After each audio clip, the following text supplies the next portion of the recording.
Hey everybody, welcome to the Quick Talk Podcast. How the heck are you? I'm doing very well. My ear's a little clogged, my throat's a little scratchy, but that's okay. We've had a great week, made massive progress on my office, and hopefully you're doing the same thing, creating an environment for yourself where you can really be productive. I think that's so important. I talked about that the other day. If any of you have kids, or maybe you're just nerdy, I don't know if this is on Netflix or where it is, but my kids have been watching this show called Brain Games. And it's really interesting, and they do these experiments, and they teach kind of all the different nuances about how our brains work, like really weird stuff. It's really, really cool. You should check it out. And they did this one with a box of money, and it was fascinating. So they went to Venice Beach, California, or somewhere where there's like a boardwalk with people everywhere, and they set up this like booth, almost like a booth where you would sell sunglasses or something. But they weren't selling anything. The booth was empty except for one thing.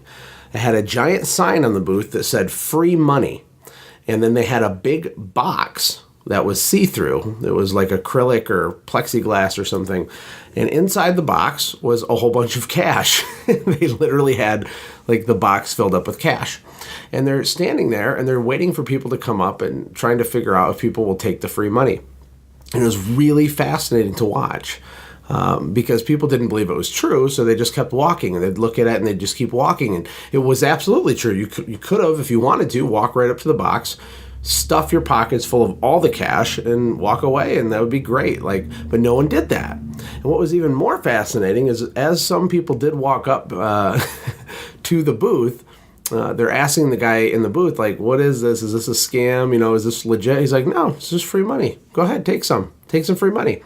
And they would stick their hand real slow in the box, kind of looking sideways at the guy in the booth like, "What are you doing? Like, am I going to get electrocuted? This is some sort of scam. Something isn't right here. This is too good to be true," right? So they slowly put their hand in the box, and most of the people were taking out like $1. They could take as much as they want, but they'd take out like a couple bucks or like $3 or $4 or something. And as I was sitting there watching it, I thought it was really applicable to small business owners. And I had a coaching call today with my good buddy Gary. Very, very smart guy. Really nice business, actually in a couple different states. He's doing very well. Shout out to you. Hi, Gary, if you're there. And we were talking, about mindset. Because his company's really at the point where they're ready to go past $1 million and just start crushing it and stuff. And we were talking about his goals for this year. And I thought they just weren't that big. And it's not bad if your goals are small. Your goals can be whatever you want your goals to be. But I asked him, I said, why did you pick that number? What's the reasoning? Why that number, right? And as we talked through it, what I realized is it was kind of like the person sticking their hand in the box. Sometimes we just do stuff because we think that's what we're supposed to do. Like, we don't even know why. And so maybe your business did, I don't know, 700,000 last year, and you want it to go to 800,000. Well, ask yourself, why 800,000? Like, who told you that that's the right amount, right? Why isn't it 1.2 million? Why can't you grow faster? I mean, maybe you don't want to, and if that's the case, then that's fine. But if you want to have this big empire, what do we have to take 10 years to do it, or can we do it in 3 or 4 seasons? A lot of this is just making a mental decision. And what happens, this is really powerful, and this is what we talked about on the phone today. When you make a decision to think big, to think bigger, it can make you nervous, and it's scary and all that, of course. But it makes your brain, it forces your brain to problem solve in a different way, right? So let's say that you needed to get 100 new customers for your business this year. And to you, that was like a reasonable goal. Well, Josh, I just want to be realistic. That's a reasonable goal. I'm going to get 100 customers. That's cool. But what if I asked you, what if I told you, we're going to make your goal 1,000 customers this year? And you'd probably get all like sweaty palms and start panicking and hyperventilating. But after you calm down, and we sat down and we actually did a planning session, the types of solutions, the tactics, the strategies, the ideas, the creativity would start to come out of you, because your brain has to now think differently, think more creatively, dynamically. It has to solve a bigger problem. And there are answers to those problems, But you're not going to find the answers when you're playing small ball and you're thinking really small. Who says you can't get 1,000? You can. Do you want 1,000? Oh, you do? Okay, great. Let's build a strategy on 1,000.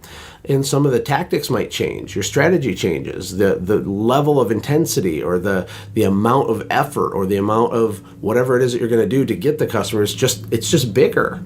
But it's not like you can't do it. Of course you could do it, right? Of course you can do it. You don't have to have small growth every year. You can have massive growth. That's why I like Brandon Vaughn's story so much. Our small business, its function isn't to make us money so we can buy sports cars and have an ego and all that stuff. That's not the point of it. It's to be whatever it is that you want it to be. It's to serve you. Your business is supposed to be, in theory, a slave to you. And you take care of it and you nurture it and you make sure it's healthy, but it's a little vehicle for you. It's a machine. Its function is to serve you and your family, and whatever that looks like. But if you want to have this big business, like Brandon, he blew his business up to, I think they're on pace to do a couple million this year. And it's like 5 seasons ago, it was doing 100,000 a year. What was the big change? Just mindset. Brandon worked really hard, but I guarantee that everybody listening to this works really hard too. So hard work isn't the X factor. It's our brain. It's the way that we think. It's how big of problems we're solving. Don't ask yourself, don't tell yourself that you can't do it. I can't get 1,000 customers. Josh, that's not realistic. You don't say I can't. You say, how can I? How could I? Theoretically, just even play this game theoretically. How could you get 1,000 customers if that's some insane goal to you? If your goal right now is 1,000, how could you get 4,000? Like, what would it take? What would you have to change? It's not as much as you think. You're still going to work hard because that's a prerequisite. You might spend a little more on customer acquisition. You might have a bigger team. You might have a few more layers to your plan. You might have to have a little more intensity with measuring things each week to make sure that you're on pace. But other than that, it's the same stuff. You're still going to work. You're still doing stuff, except you're forcing yourself to solve a larger challenge, which is awesome, because Brandon's company, it could have took him 25 years to build up to that level, but he did it in 5 years. That's amazing. That is amazing. And he's got a great wife. He's a great dad. He didn't have to sacrifice, all the things that really matter just trying to build some monster business. Like, you really can have your cake and eat it too. And it kills me. Every Thursday and Friday, I do lots of coaching calls with people in my boot camp. And the mental blocks are so powerful. And this week on we're going through creating this Send Gym Sales and Marketing Super Course that's going to come out here. And I have like 50 or there's 100 people registered, but usually each week there's like 40 to 60 people on there live hanging out as we do these presentations. And we had a really awesome presentation from Sid Graff this week. And we were talking about mental stuff. And it's funny, people feel like their business plan has to be ultra complex, that it has to have 72 bullet points, when really it doesn't. And if your goal is 100 customers, even with that goal, they'll build a 72-point plan in their down season to do something that's really actually very simple. You probably only need 1 or maybe 2 strategies to accomplish your goal. Now, if we change the goal to 1,000 customers, if we 10x our goal, if we want to think big, even though it makes us uncomfortable, you still don't have to have a complex plan. I think one of the mistakes that I've been making this year with our Send Gym strategy is just way overdoing our planning. Like, I feel like I have to do massive, superhuman amounts of stuff to reach the outcome that we're going for, because we set a really big goal.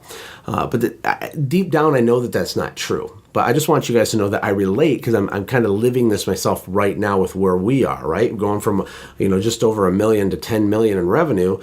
That's like a huge gap, right? But as I'm actually working through our model and the numbers and what we have to do, and I've made a bunch of hires and I'm growing out my team and we're building more standard operating procedures, like I'm doing the work, I'm systemizing and automating our business.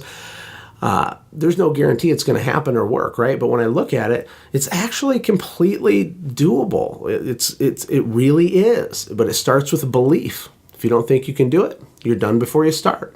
So that's my challenge for you today, is to think bigger than you are right now. You might think you're thinking big, but are you really? What if we doubled it? What if we 5x'd it? What would happen? Could you solve those challenges? Could you still make your planning and your model work for this year? You might be able to. And if you fall a little bit short, here's a cheesy quote for you. If you shoot for the stars and fall short, you'll still land among the clouds or something. I don't know. I botched that one. That's okay. Hey, listen, I hope you guys have a great weekend. I want to thank all the people that have been giving me some mega epic iTunes reviews. So encouraging for me. It's the fuel in my gas tank, people. Like and share these. Share them on social media. People don't know this podcast exists. And there's a lot of really practical tips that can change your business. And as the iTunes reviews have been saying, it's really profound the impact it's had for so many of you. So I'm so grateful for you. I'm so happy I can help and facilitate value for you. It means a lot to me.